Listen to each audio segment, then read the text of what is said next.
لله نحمده ونستعينه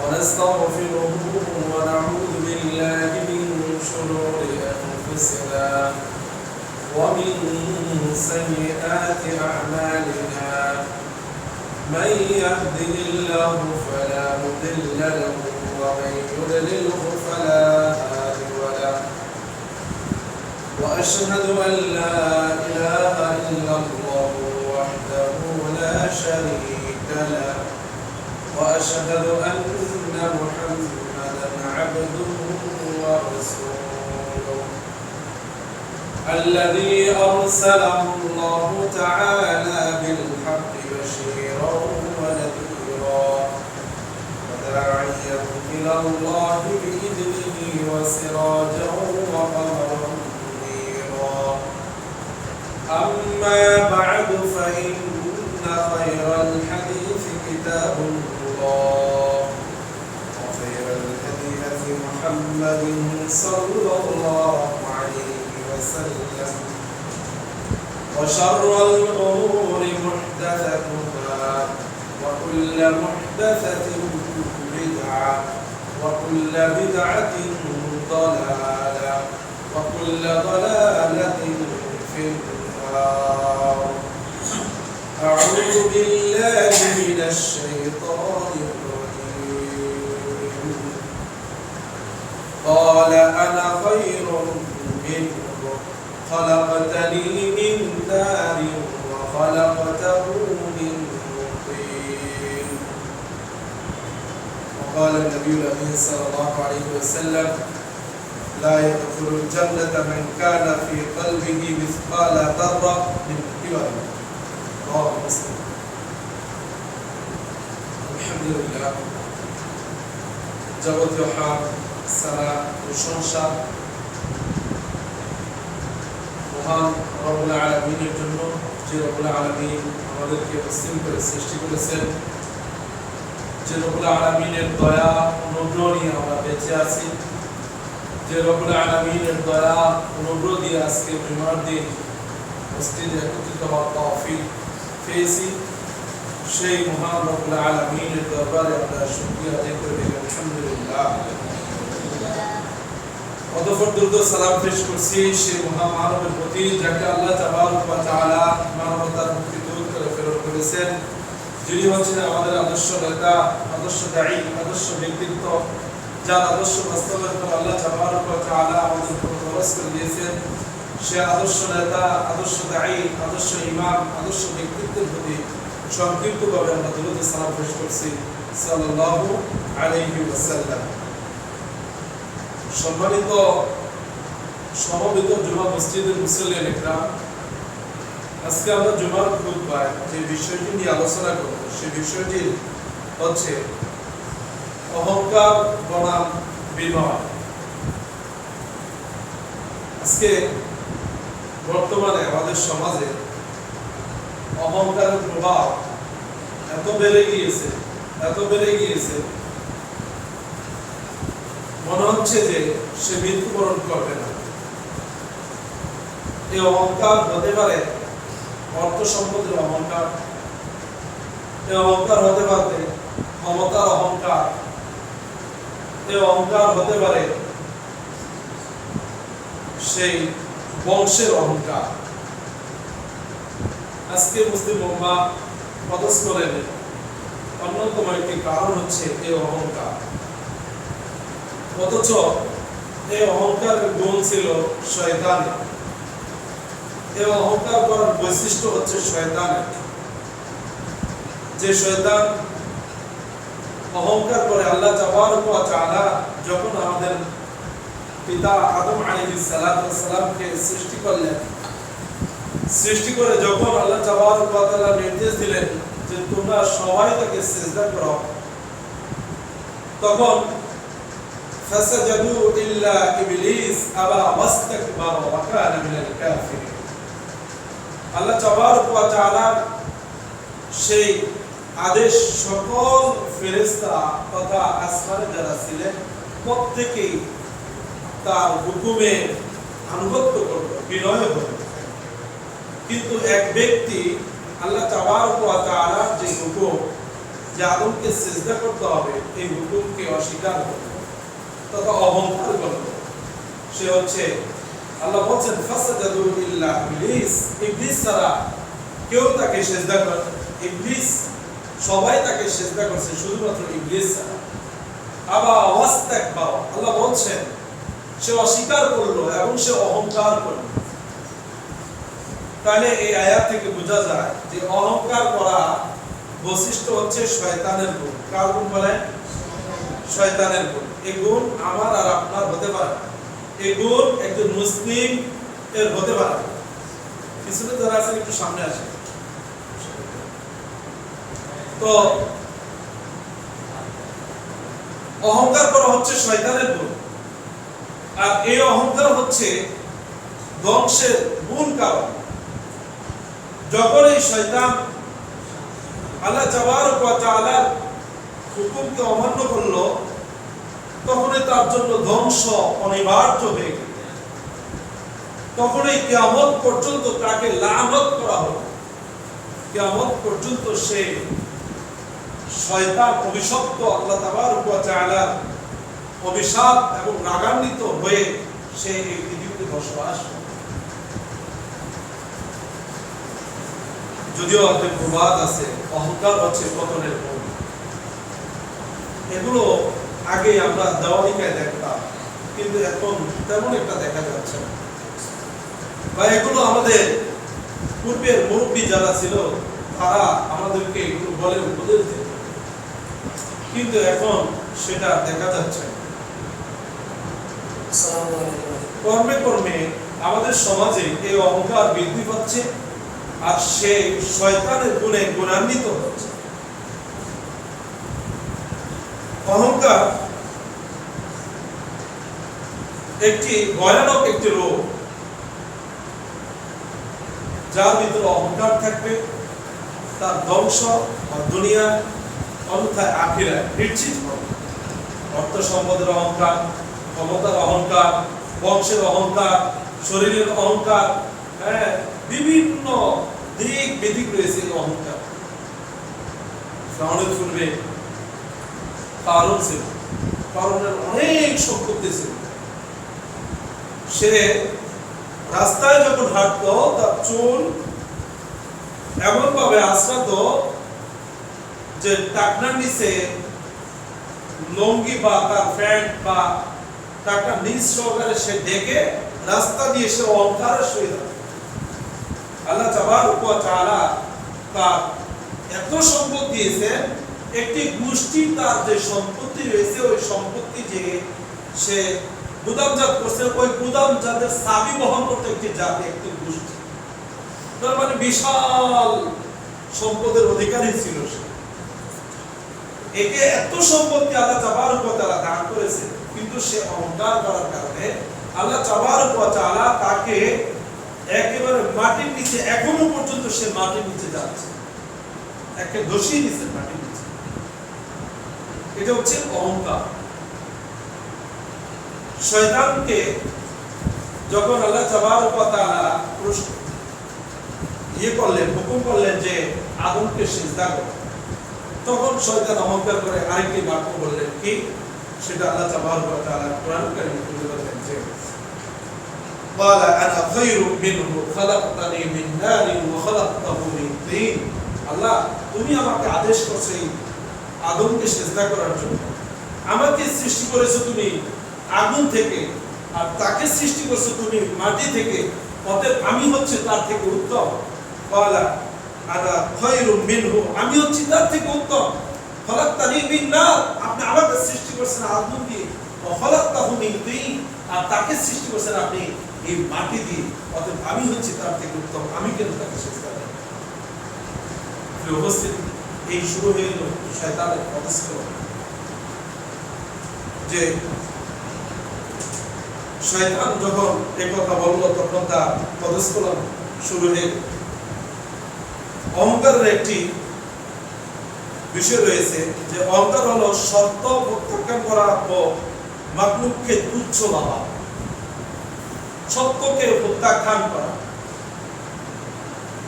স্পষ্টভাবে আল্লাহ তাবারক ওয়া তাআলা কোরআন এবং তার নবী রাসূলুল্লাহ সাল্লাল্লাহু আলাইহি ওয়াসাল্লামের মুখের বাণী হাদিস কিয়ামত পর্যন্ত এটিকে জারি রাখবে। রাসূলুল্লাহ সাল্লাল্লাহু আলাইহি ওয়াসাল্লাম বলেন যে তারাকতু ফীকুম আমরাইন লান তাদুল্লু মা তামাসসাকতুম বিহিমা কিতাবাল্লাহ ওয়া সুন্নাত রাসূল। শোনো আমার উম্মত, শোনো বিশ্ববাসী, তোমরা শুনে রাখো, আমি তোমাদের নিকট দুইটি জিনিস রেখে গেলাম। এক, কিতাবুল্লাহ, আল্লাহর কিতাব, ওয়া সুন্নাত রাসূলি, আর আমি রাসূলের সুন্নাত তোমাদের কাছে রেখে গেলাম। এই দুইটি জিনিস যখন তোমরা আঁকড়ে ধরবে, লান তাদিল্লু মা তামাসসাকতুম বিহিমা, কখনো তোমরা এই দুইটি জিনিস যখন আঁকড়ে ধরবে, কখনো তোমরা পথভ্রষ্ট হবে না, সদা সর্বদা তোমরা হিদায়াতের উপরে। আজকে আমাদের সমাজ, আজকে আমাদের ব্যক্তি সমাজ, আজকে আমাদের পারিবারিক সমাজ, আজকে আমাদের অর্থনৈতিক অবস্থা, আজকে আমাদের রাষ্ট্রীয় অবস্থা, প্রত্যেকটি ক্ষেত্রে এই কোরআন এবং সুন্নাহ থেকে আমাদেরকে দূরে রাখা হচ্ছে। যুগের পর যুগ, বছরের বছর এক সরকার যায়, আরেক সরকার আসে, তাতে আমাদের কোনো ইসলামের কোনো উন্নতি হয়। তার অন্যতম কারণ হলো আমাদেরকে কোরআন এবং হাদিস থেকে দূরে রেখে আমাদেরকে সেই বিভিন্ন আমাদের স্কুল কলেজের সিলেবাসে বিভিন্ন হিন্দুদের বিভিন্ন গল্প কাহিনী দিয়ে আমাদেরকে ভর্তি করে আমাদেরকে শিক্ষা দান করা হচ্ছে। অথচ রাসূলুল্লাহ সাল্লাল্লাহু আলাইহি ওয়াসাল্লাম বলছেন যে আমি তোমাদের নিকট দুইটি জিনিস রেখে গেলাম, এই দুইটি জিনিস তোমাদের কাছে উপস্থিত যখন থাকবে, পশ্চিমকালের জন্য তোমরা পথভ্রষ্ট হবে না। এক হচ্ছে কিতাবুল্লাহ, আল্লাহর কোরআন, দুই হচ্ছে সুন্নাত রাসূল, সেটা হচ্ছে আল্লাহ রাসূলের সুন্নাত তথা হাদিস। এই কোরআন এবং হাদিস আমাদের সামনে বিদ্যমান, তারপর আমাদের সমাজে আজকে এত এত এত মতানৈক্য, আর আমরা সাধারণ মানুষ যারা আছি তারা কখনো কোরআন ধর্ম এটা ভাবি না। কোরআন যে আমার জন্য নাজিল হয়েছে এটা কখনো আমি ভাবি না। কোরআন যে আমাকে পড়তে হবে এই চিন্তা কখনো আমি করি না। রাসূলুল্লাহ সাল্লাল্লাহু আলাইহি ওয়াসাল্লামের হাদিস যে তিনি যে সমস্ত কথা বলে গিয়েছেন সেই সমস্ত কথা আমাকে শুনতে হবে, সেই সমস্ত কথাগুলো আমাকে পড়তে হবে, সেই সমস্ত কথাগুলো আমাকে মানতে হবে, এটা আমরা কখনো ভাবি না। আমরা ইসলামকে এখন বিভাজন করে নিয়েছি।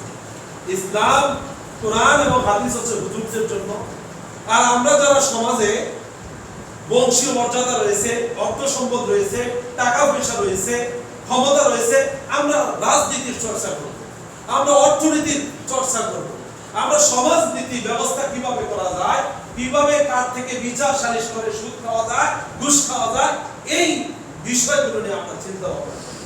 কিন্তু কখনো আমরা যারা সমাজে বসবাস করছি আমরা কখনো ভাবি না এই কোরআন আমাকে পড়তে হবে, এই কোরআনের জ্ঞান আমাদেরকে অর্জন করতে হবে। আমরা ভাবি না যে আল্লাহ তাবারক ওয়া তাআলা কেন এই কোরআন কারীম নাযিল করেছেন, কার জন্য আল্লাহ তাবারক ওয়া তাআলা এই কোরআন কারীম নাযিল করেছেন। এই কোরআনের চর্চা আমরা আজকে ছেড়ে দিয়েছি বিদায় আজকে আমাদের সমাজে অহংকার এবং পতন আমাদের সমাজে শুরু হয়ে গেছে। সমাজ উপস্থিত রাসূলুল্লাহ সাল্লাল্লাহু আলাইহি ওয়াসাল্লাম বলেন লা ইয়াদখুলুল জান্নাতা, ওই ব্যক্তি পরকালের জন্য জান্নাতে যাবে না, মান কানা ফি কলবিহি মিসকালা যাররা মিন কিবর, যার হৃদয়ে একটি জাররা পরিমাণ অহংকার থাকবে, ওই ব্যক্তি কখনো জান্নাতে যাবে না। দুনিয়াতে আল্লাহ তাবারক ওয়া তাআলা দুই বন্ধুর একটি উদাহরণ দিয়েছেন। একজন ব্যক্তিকে দুইটি বাগান দেওয়া হলো। আল্লাহ তাবারক ওয়া তাআলা তিনি এই অহংকারের যে পতন আছে সেটা বোঝাতে গিয়ে সূরাতুল কাহফে সেই আল্লাহ তাবারক ওয়া তাআলা বর্ণনা করলেন যে ওয়াদরিব লাহুম মাসালা রাজুলাইনি জাআলনা লিআহাদিহিমা জান্নাতাইনি মিন আ'নাব ওয়া হাফাফনাহুমা বিনাখলিন ওয়াজআলনা বাইনাহুমা যারআ। আল্লাহ তাবারক ওয়া তাআলা ওই ব্যক্তির দৃষ্টান্ত দিলেন যাকে ওই দুই ব্যক্তি সম্পর্কে আল্লাহ তাবারক ওয়া তাআলা আমাদের নিকট দৃষ্টান্ত পেশ করলেন। তাদের একজনকে আল্লাহ তাবারক ওয়া তাআলা দুইটি আঙ্গুরের বাগান দিয়েছেন এবং আঙ্গুরের বাগানের চারপাশে আল্লাহ তাবারক ওয়া তাআলা খেজুর গাছ দিয়ে ছাউনি বেড়া দিয়েছেন এবং ভিতরে শস্য ব্যবস্থা করে দিয়েছেন। এরপরে কিলতা জান্নাতাইনি আতাত উকুলাহা ওয়া লাম তাযলিম মিনহু শাইআ, উভয় বাগান ফল দিয়েছেন, তাতে কিছুই ত্রুটি করেননি। আল্লাহ তাবারক ওয়া তাআলা এত সুন্দর বাগান তাদেরকে দিয়েছেন, কিছুই সেখানে ত্রুটি করেননি। আঙ্গুরের বাগান দিয়েছেন, চারপাশে খেজুর দিয়েছেন, শস্য দিয়েছেন, সেখানে কোনো কিছু ত্রুটি বা সমস্যা হয়নি। অফাজ্জারনা খিলালাহুমা নাহারা, এবং আল্লাহ তাবারক ওয়া তাআলা সেখানে বাগানের মধ্যে দিয়ে একটি নহর প্রবাহিত করে দিয়েছেন। সুন্দর না? মরুভূমির মতন একটি স্থানে যদি আঙ্গুরের বাগান থাকে, চারপাশে খেজুর গাছ থাকে, ভিতরে শস্য থাকে, এর ফলে ভিতরে একটি নদী বয়ে যায়, তাহলে কত সুন্দর না? এই বাগান, দুইটি বাগান আল্লাহ তাবারক ওয়া তাআলা এক ব্যক্তিকে দান করার পরে ওয়া দাখালা জান্নাতাহু ওয়া হুয়া যালিমুন লিনাফসি, যাকে আল্লাহ তাবারক ওয়া তাআলা বাগান দিয়েছিলেন, সে বাগানে প্রবেশ করত এবং ধারণা করত কি সে নিজের উপর জুলুম অবস্থা, সে বলল ক্বালা মা আযুন্নু আন তাবিদা হাযিহি আবাদা, সে বলতো যে এটা কখনো আর শেষ হবে না, এটা চিরস্থায়ী। এত সুন্দর নাজ নিয়ামত আল্লাহ তাবারক ওয়া তাআলা তাকে দিয়েছেন, সে সেখানে ঢুকতো আর সে নিজের উপর অন্যায় করে জুলুম করে সে বলতো যে এটা কখনো শেষ হবে না। একটু অহংকার হয়ে গেছে। তখন ওমা আযুন্নু সাআতা কাইমাতান ওয়া লা ইউদিতু, আমি মনে করি না যে কিয়ামত সংঘটিত হবে।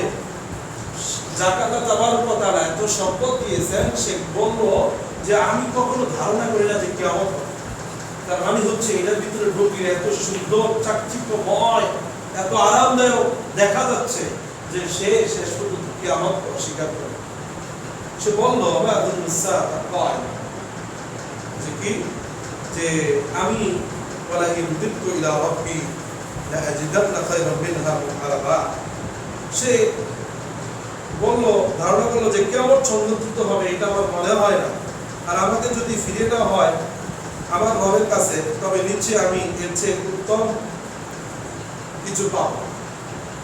এরপরে আল্লাহ তারপরে ওই ব্যক্তি ক্বালা লাহু সাহিবুহু, কথা তার সঙ্গী তাকে বলল, তুমি কি তাকে অস্বীকার করছো যিনি তোমাকে সৃষ্টি করেছেন মাটি থেকে, অতঃপর বীর্য থেকে, তারপর তোমাকে অভয় দিয়েছেন পুরুষের? ওই যে দুই বন্ধুর এক বন্ধুকে আল্লাহ তাবারক ওয়া তাআলা দুইটি বাগান দিয়েছেন, আরেক বন্ধু এই কথা অবস্থায় তাকে বলল যে তুমি কি সেই ধারণা করছো যে তুমি কি আল্লাহর সাথে অহংকার করছো যে আল্লাহ তোমাকে সৃষ্টি করেছেন সামান্য একটু পানি থেকে, বীর্য থেকে? আমাদেরকে ফিরিয়ে নিয়ে দেওয়া হচ্ছে আমাদের এই অহংকারের মূল কি? আমাকে আর আপনাকে সৃষ্টি করা হচ্ছে কিসের থেকে, কোথা থেকে আমরা আসছি? আর একটু পানি, একটু বীর্য, একটু রক্তপিণ্ড, সেখান থেকে আল্লাহ তাবারক ওয়া তাআলা আমাকে আর আপনাকে সুনাম দেনের অধিকারী বানিয়েছে, অর্থ সম্পদ দিয়েছে, ক্ষমতা দিয়েছে। তাই বলে আমার আর আপনার দাপটে রাস্তায় আরেকজন মানুষ নিরীহ মানুষ চলতে পারবে না। আপনি এলাকায় বসবাস করছেন, অথচ আপনার দাপটে একজন নিরীহ মানুষ সে সব সময় সদা সর্বদা সে মাজলুম অবস্থায় বসবাস করবে, এটা হতে পারে? তার সঙ্গী তাকে বলল, তুমি কি তাকে অস্বীকার করছো যিনি তোমাকে সৃষ্টি করেছেন? কি থেকে সৃষ্টি করেছেন? মাটি থেকে তোমাকে সৃষ্টি করেছেন। যে মাটির উপরে আমি আর আপনি হাঁটছি, যে মাটির উপরে আমি আর আপনি হেঁটে অহংকার করছি, সে মাটি দিয়ে আল্লাহ তাবারক ওয়া তাআলা আমাকে আর আপনাকে তৈরি করেছে। তার সঙ্গী তাকে স্মরণ করে দিয়েছে যে তোমাকে তো এত নাজ নেমত দেওয়া হলো, তুমি অহংকার করছো, অথচ তোমাকে তিনি সৃষ্টি করেছেন সে মাটি থেকে। এরপরে তুমরা মিন নুতফা থেকে আল্লাহ তোমাকে সৃষ্টি করেছেন, তা হচ্ছে বীর্য থেকে। সুম্মা সাওয়াকা রাজুলা, অতঃপর তোমাকে এই বীর্য থেকে সৃষ্টি করে একটি অবয়ব দিয়েছেন, সেটা হচ্ছে একজন পুরুষের আকৃতি আল্লাহ তোমাকে দিয়েছেন। কিন্তু তিনি আল্লাহ আমার রব, আর আমি আমার রবের সাথে কাউকে শরীক করব না। তৃতীয় যে ব্যক্তি ছিল, ওই ব্যক্তি বলছেন লাকিন্নাহু আল্লাহু রাব্বি ওয়া লা উশরিকু বিরাব্বি আহাদা, আমাকে আল্লাহ কিছু দেননি, কিন্তু বাগান দেননি, কিন্তু তিনি আমার রব, তিনি আমার আল্লাহ, আমি তাকে কারোর সাথে শরীক করব না। এখন এই যে শরীকের কথা যদি বলি, তাহলে অনেক কথা বলা যায়। সংক্ষিপ্ত কথা হলো মাজার, তারপরে হচ্ছে কবর, তারপরে এগুলো মান্যত করা, এরপরে হচ্ছে ওই যে ভোগ দেওয়া, চৌরাস্তায় আমরা ভোগ দিয়ে থাকি জিন শয়তানকে খুশি করার জন্য, এগুলো সব হচ্ছে শিরক। যে সমস্ত কাজ আল্লাহর জন্য নির্ধারিত, ওই সমস্ত কাজ অন্য কারো উদ্দেশ্য বা অন্য কারো আল্লাহর সন্তুষ্টিতে অন্য কাউকে মাধ্যম করা, এগুলো হচ্ছে শিরক। পীর সাহেবের মাধ্যমে জান্নাতে যাও, এরকম চিন্তা ভাবনা আমাদের আছে না? মাজারকে দান করলে, মাজারকে মাধ্যম বানিয়ে ইবাদত করলে আল্লাহর নৈকট্য হাসিল করা যাবে, এগুলো হচ্ছে শিরক। কিন্তু ইসলাম তো আমরা জানি না, ইসলাম সম্পর্কে জ্ঞান অর্জন করি না। শিরকের মতন একটি ভয়াবহ অবস্থা আমাদের সমাজে বিরাজমান। আমাদের এই পাশেই বসবাস করছে এক শ্রেণীর মানুষ, যারা সেই চাঁদপুরে সম্ভবত গিয়ে এক পীর সাহেবের মাজারে কি সুন্দর আল্লাহু আকবার, আল্লাহ খাওয়া করুন, ল্যাংডা ফুন্ডা অবস্থায় নাচানাচি করে উৎসব পালন করে আবার সে চলে আসে জাহাজ ভাড়া করে নিয়ে। তো এদের সালাত, এদেরকে যদি জিজ্ঞেস করা হয় তোমরা সালাত আদায় করছো না কেন, বলছে সালাত তো আমার হৃদয়ে। রোজা করছো না কেন, রোজা তো আমার হৃদয়ে, আমরা আল্লাহর পাবো। এরকম কোন শরীয়ত আল্লাহ দিয়েছেন বলেন? যদি দিতেন তাহলে আমাদের কি প্রয়োজন ছিল আজকে জুমার দিন এখানে উপস্থিত হওয়া? আমাদের কি প্রয়োজন ছিল এত কষ্ট করে রুকু দেওয়া, এত কষ্ট করে ভোররাতে উঠে সালাত আদায় করা, এত কষ্ট করে ইশারের সময় সালাতে মসজিদে গমন করা, মাগরিবের সময় আমরা মসজিদ গল্প গুজব করবো, সেখান থেকে চলে গিয়ে সালাত আদায় করা, কি প্রয়োজন ছিল? যদি ইসলাম, যদি সে পাগলের ইসলাম, আল্লাহ আমাদেরকে ক্ষমা করুন। সম্মানিত উপস্থিতি, এই যে এখানে যে দুই ব্যক্তির উদাহরণ দেওয়া হলো, এক ব্যক্তিকে আল্লাহ তাবারক ওয়া তাআলা জান্নাত দিয়েছিলেন, সংক্ষিপ্ত করে দিই, দুইটি বাগান দিয়েছিলেন, আরেক ব্যক্তিকে কিছু দেননি। সেই ব্যক্তি না পেয়ে আল্লাহর কাছে শুকরিয়া করেছেন যে আমি আল্লাহর কাছে আমার রবের সাথে কোনো শিরক করব না। আর যাকে এত সম্পত্তি দেওয়া হলো, তার কথার মধ্যে একটু অহংকার হলো, অহংকার হওয়াতে আল্লাহ তাবারক ওয়া তাআলা তার সেই বাগানকে ধ্বংস করে দিয়েছেন। এটা হচ্ছে দুনিয়াবি একটি সামান্য ব্যাপার। তো মূল কথা হচ্ছে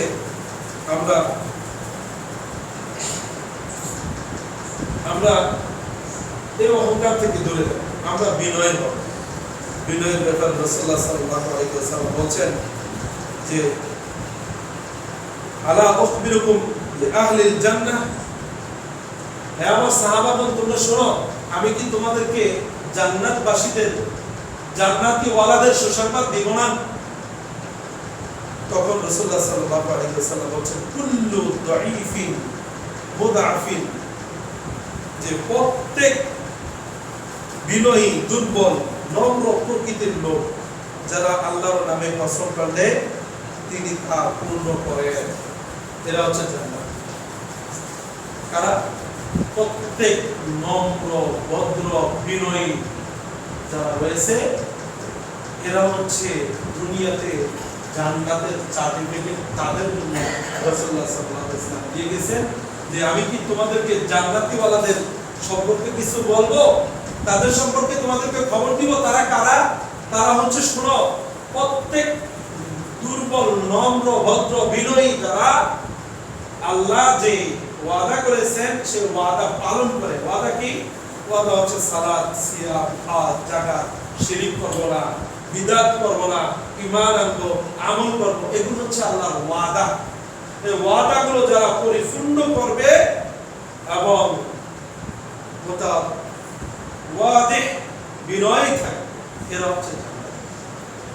অতএব আসুন আমরা অহংকারকে না করি আর বিনয়কে আমরা গ্রহণ করে নেই, তাহলে আমাদের জন্য থাকবে সুনিশ্চিত সে জান্নাতের রাস্তা।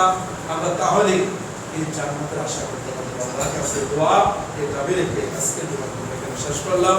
ওয়া আলহামদুলিল্লাহ।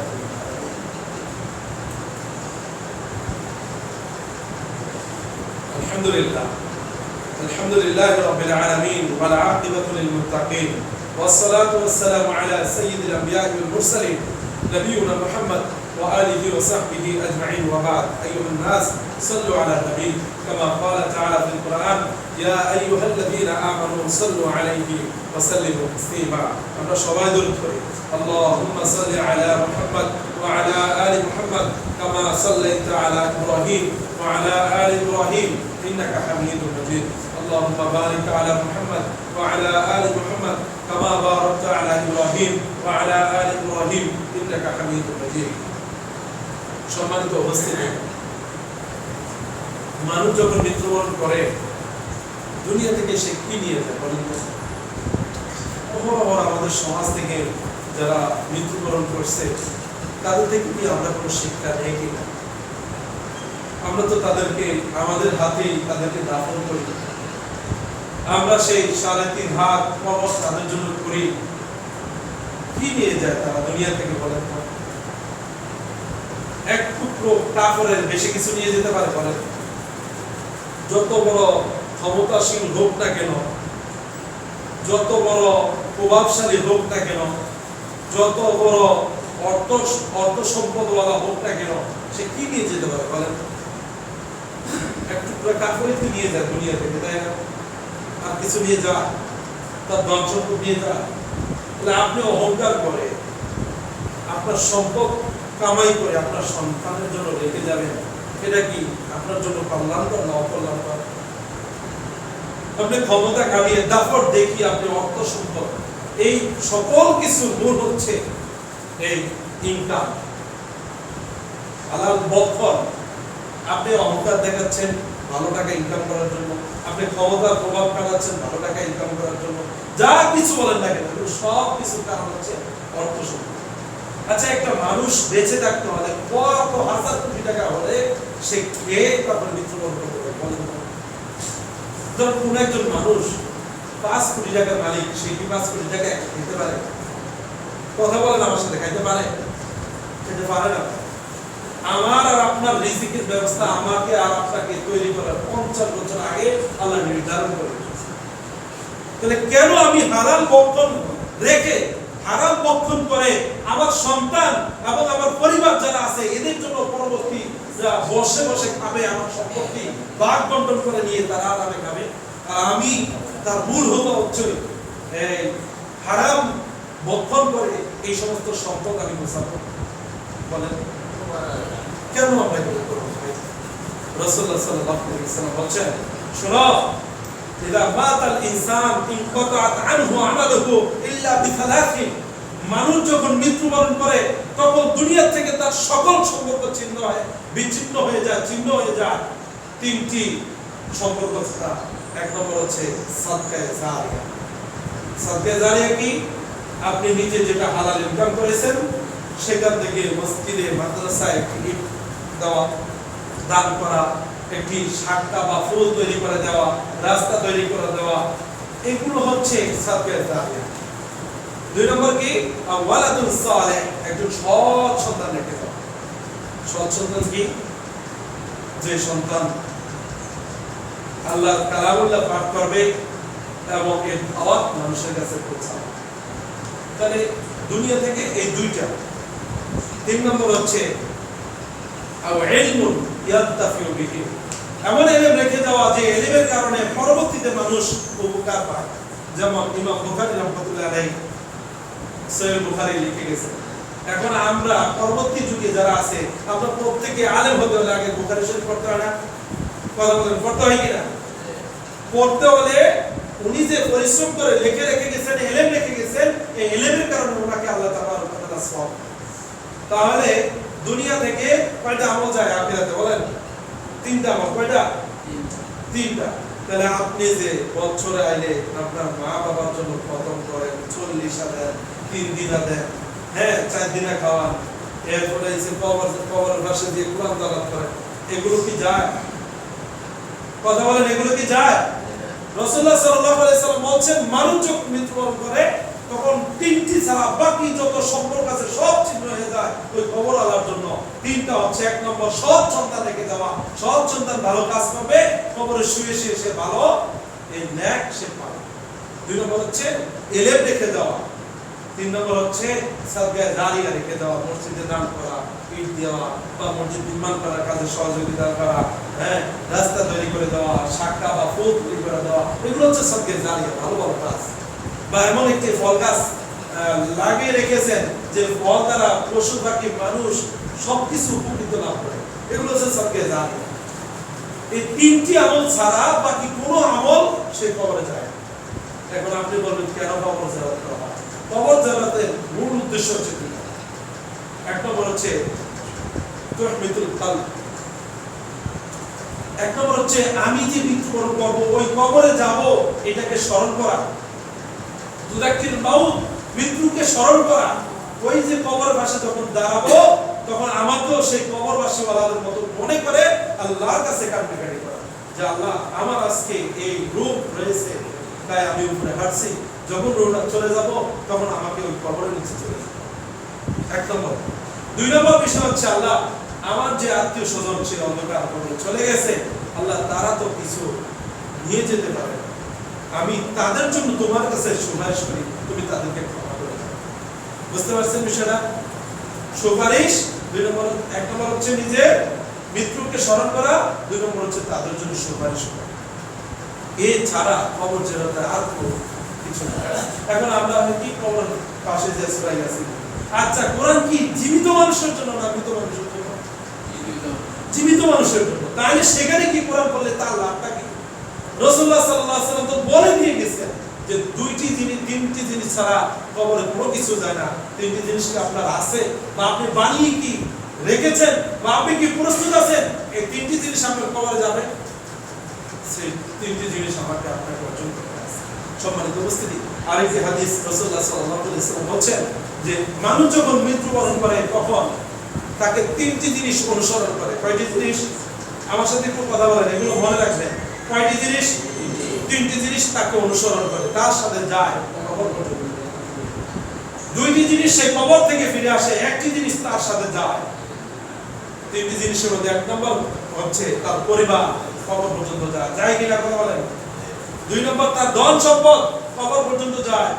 3 নম্বর হচ্ছে তার সৎ আমল সে কবর পর্যন্ত যায়। রাসূলুল্লাহ সাল্লাল্লাহু আলাইহি ওয়াসাল্লাম বলেন 2টি জিনিস সে কবর থেকে ফিরে আসে আর 1টি জিনিস তার সাথে যায়। 2টি জিনিস ফিরে আসে কি বলেন তো? তার পরিবার কবর থেকে ফিরে আসে না ভাই? যে আমি ছিলাম এই পরিবারের কামাই করা রোজগার করার এক ব্যক্তি, আমাকে এখন তারা মাটি দিয়ে কবর দিয়ে চাপা দিয়ে তারা এখন চলে আসবে না। আমি ছিলাম তাদের অর্ধ, আমি ছিলাম তাদের সকল কিছু মূল, আমি ছিলাম তাদের সকল সমস্যার সমাধান, আমি ছিলাম আমার বাবা মা সন্তান স্ত্রী পরিবার প্রত্যেকের সকল সমস্যার সমাধান। আমাকে নাকি তারা কবর দিয়ে মাটি চাপা দিয়ে রেখে চলে আসবে। দুঃখের বিষয় আফসোস। 2 নম্বর হচ্ছে আমি ছিলাম তাদের রোজগারের মূল হাতিয়ার, যা রোজগার করেছি তা খালি হাতে রেখে চলে যাচ্ছি, সেই যা সম্পত্তি আমি অর্জন করেছি আমার এই সম্পত্তি আমার সন্তান আরো যারা ওয়ারিস আছে তারা বন্টন করে নিয়ে যাবে। কবর কি আর যাবে বলেন? যাবে। 3 নম্বর একটা জিনিস আমার সাথে আপনার সাথে কবর যাবে, সেই জিনিসটা হচ্ছে আমলে সালেহ, সৎ আমল, ঈমান এবং আমল। আপনি কি কি আমল করেছেন? আপনি হারাম কতটুকু বর্জন করেছেন? আপনি আল্লাহকে কতটুকু স্মরণ করেছেন? আল্লাহর হুকুম আহকাম কতটুকু পালন করেছেন? এতটুকু আপনার কবর যাবে। ভাই একটু চিন্তা করি, একটু ভাবি, এই অহংকার না করে আমরা আল্লাহর জন্য একটু বিনয়ী হই। আল্লাহকে আল্লাহ হিসেবে আমরা মেনে নিই, আল্লাহকে রাজ্জাক হিসেবে আমরা মেনে নিই। আল্লাহ তাবারক ওয়া তাআলা যে কোরআন কারীম আমার জন্য প্রেরণ করেছেন সেই কোরআন কারীম একটু পড়ি, রাসূলুল্লাহ সাল্লাল্লাহু আলাইহি ওয়াসাল্লাম আমার আপনার জন্য যে সুন্নাহ রেখে গেছেন হাদিস, সেই সুন্নাহ আমরা একটু গবেষণা করি, তাইলেই আমরা হতে পারবো সেই জান্নাতবাসী। আল্লাহ আমাদেরকে এই তৌফিক দান করুন। آمين. اللهم أعز الإسلام والمسلمين، اللهم أعزنا بالإسلام، اللهم خلد ملكنا وممالك الإسلام، اللهم اشدد اليهود والنصارى والبوذيين والهنديين يا رب العالمين. اللهم انصر المسلمين في فلسطين، اللهم احفظ المسلمين في فلسطين، اللهم انصر المسلمين في فلسطين، اللهم انصر المسلمين في بنغلاديش، اللهم انصر المسلمين في الصين، اللهم انصر المسلمين في الهند، اللهم انصر المسلمين في كل مكان يا رب العالمين. اللهم اعد المسجد الاقصى الى رحاب المسلمين، اللهم ارزقنا فيه صلاة قبل الممات يا رب العالمين. اللهم ارزقنا شهادة في سبيل الله، اللهم ارزقنا شهادة في سبيل الله.